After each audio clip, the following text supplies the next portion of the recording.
اسٹرال، ان دونوں کے چہروں پر ایسکارٹ 1 میں لوشن لگاؤ، کیپٹن اروف نے اپنے ساتھی سے مخاطب ہو کر کہا، اور ایک شیشی اور کاٹن رول اس کی طرف بڑھا دیا۔ نوجوان نے شیشی اور کاٹن رول لیا اور ان دونوں کے قریب آ گیا، اور پھر اس نے باری باری ریمنڈ اور ڈریک کے چہروں پر لوشن لگانا شروع کر دیا۔ گڈ، اب ان کے چہروں پر ڈم لگاؤ۔ کیپٹن اروف نے اس کی طرف ایک اور شیشی بڑھاتے ہوئے کہا تو اسٹرال نے اسی شیشی سے زرد رنگ کا محلول کاٹن کے دوسرے ٹکڑے پر لگا کر ان کے چہروں پر لگانا شروع کر دیا۔ ان دونوں کے چہروں پر عجیب سی چمک ابھر آئی تھی، جیسے ان کے چہروں پر تیل لگا دیا گیا ہو۔ کیپٹن اروف نے بریف کیس سے ایک سپرے گن نکالی اور ان کے قریب آ گیا۔ اسٹرال پیچھے ہٹ گیا تھا۔ اب تم دونوں آنکھیں بند کر لو۔ خبردار، سپرے کے دوران اگر تم نے آنکھیں کھولی تو اپنے نقصان کے تم خود ذمہ دار ہوگے، کیپٹن اروف نے سخت لہجے میں کہا تو ڈریک اور ریمنڈ نے اس بات میں سر ہلا کر آنکھیں بند کر لیں۔ کیپٹن اروف نے کین کا کیپ اتارا اور پھر اس نے کین کا بٹن پریس کر کے ڈریک کے چہرے پر سپرے کرنا شروع کر دیا۔ جو وہ ڈریک کے چہرے پر سپرے کرتا جا رہا تھا، ڈریک کے چہرے پر بلبلے سے بنتا شروع ہونے لگ گئے تھے۔ کیپٹن اروف چند لمحے سپرے کرتا رہا، پھر پیچھے ہٹ گیا، مگر ڈریک کے چہرے کے قد و قال میں کوئی فرق نہیں آیا تھا۔ کیپٹن اروف نے ریمنڈ کے چہرے پر بھی سپرے کیا، مگر اس کے چہرے پر بھی کوئی خاص فرق نہیں آیا تھا۔ ان کے چہرے صاف کرو، کیپٹن اروف نے ہونٹ بھینچتے ہوئے کہا تو اسٹرال نے کاٹن سے ان کے چہرے صاف کرنا شروع کر دیے۔ کیپٹن اروف نے ان دونوں کے چہرے پر مختلف لوشنز لگائے، مگر ان دونوں کے چہروں پر کوئی فرق نہیں آیا تھا۔ نو سر، یہ میک اپ میں نہیں ہے، کیپٹن اروف نے اپنے تمام گز آزمانے کے بعد کرنل سکارنو سے کہا۔ MUW مشین کا استعمال کرو ان پر۔ کرنل سکارنو نے غصے سے ہونٹ چباتے ہوئے کہا۔ یس سر، کیپٹن اروف نے کہا۔ اس نے اسٹرال کو اشارہ کیا تو وہ ٹرالی ڈریک کے سامنے لے آیا۔ اسے مشین کے مختلف بٹن پریس کر کے اسے آن کیا اور پھر ہک سے لگا ہوا کنٹوپ اتار کر اس نے ڈریک کے چہرے پر چڑھا دیا اور اس کے سر کے پیچھے حصے کو تسموں سے باندھ کر اس نے مشین کا ایک بٹن پریس کر دیا۔ کنٹوپ کا رنگ بدلا اور اس میں زرد رنگ کا غبار سا بھر گیا۔ چند لمحوں تک اسی طرح غبار اٹھتا رہا، پھر اسٹرال نے مشین کا بٹن پریس کر کے اسے آف کیا اور تسمے کھول کر ڈریک کے سر سے کنٹوپ اتار لیا۔ ڈریک کا چہرہ پسینے سے بھیگا ہوا تھا، مگر اس کا چہرہ بالکل نارمل تھا۔ نو سر، کیپٹن اروف نے انکار میں سر ہلاتے ہوئے کہا۔ دوسرے کو چیک کرو، کرنل سکارنو نے کہا تو کیپٹن اروف نے ریمنڈ کے سر پر کنٹوپ چڑھا کر اس کے چہرے کو چھپایا اور اسٹرال نے ایک بار پھر مشین آن کر دی۔ کنٹوپ میں زرد رنگ کا غبار بھرا اور پھر اسٹرال نے مشین آف کر دی۔ جب ریمنڈ کے چہرے سے کنٹوپ اتارا گیا تو اس کے چہرے پر بھی کوئی تبدیلی نہیں تھی۔ ٹھیک ہے، جاؤ تم سب، کرنل سکارنو نے بیزاری سے کہا تو کیپٹن اروف اور ان کے ساتھی اپنے سامان سمیت وہاں سے نکلتے چلے گئے۔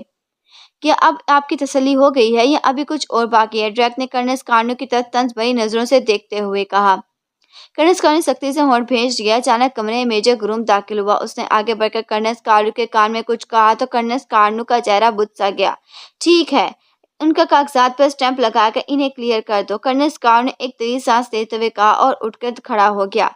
کیا ہم جا سکتے ہیں؟ ریمنڈ نے منہ بنا کر کرنل سکارنو کی طرف خشمگین نظروں سے دیکھتے ہوئے کہا۔ ہاں، تم جا سکتے ہو، تم دونوں کلیئر ہو، کرنل سکارنو نے کہا۔ ہم تو پہلے ہی کہہ رہے تھے۔ بہرحال کرنل سکارنو، تم سے ہمارے ساتھ جو سلوک ہوا ہے اسے ہم ساری زندگی یاد رکھیں گے، ڈریک نے خشک لہجے میں کہا۔ وہ تیزی سے آگے بڑھا اور اس کا کاندھا کرنل سکارنو سے ٹکرا گیا۔ کرنل سکارنو اسے غصیلی نظروں سے گھورنے لگا۔ سوری، ڈریک نے کہا اور آگے بڑھ گیا۔